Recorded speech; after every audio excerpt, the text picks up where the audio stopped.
mmoja wa darasa la pili alimwambia mwalimu wake wa darasa, nipeleke nikasome darasa la 4 kwa sababu darasa la 3 na la pili hayanifai. Mwalimu akamuuliza, ni kwa nini unasema hivyo? Dogo akamjibu, kwa sababu na akili sana, hivyo naona nawapotezea muda, mnanifundisha vitu ambavyo mimi navijua. Mwalimu wa darasa akamwambia, okay, hakuna shida, ngoja nikamwambie mkuu wako wa shule. Kwenda kumwambia mkuu wa shule. Mkuu wa shule akamwambia, nileteeni huyo dogo nimfanyie interview fupi ya maswali. Na maswali yalikuwa kama ifuatavyo. Dogo alipofika, mkuu wa shule akaanza kumuuliza, juu ya ndege kuna matofali 200, nikitupa tofali moja chini yatabaki matofali mangapi juu ya ndege? Dogo akamjibu, yatabaki mawe 199.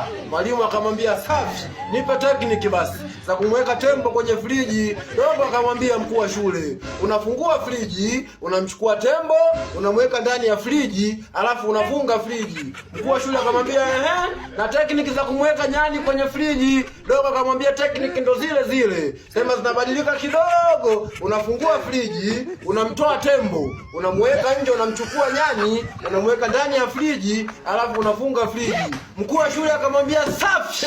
Kwenye msitu una birthday ya mfalme Simba na wanyama wote wamekusanyika kwenda kusherekea, kasoro mnyama huyu mmoja. Je, mnyama huyo ni nani na kwa sababu gani hajaenda kwenye sherehe ya mfalme Simba? Dogo akamjibu, mnyama huyo ni nyani na sababu tumemfungia kwenye friji. Mkuu wa shule akashtuka kwanza, akaona mdogo wangu taratibu, ile iishi mpaka iishe.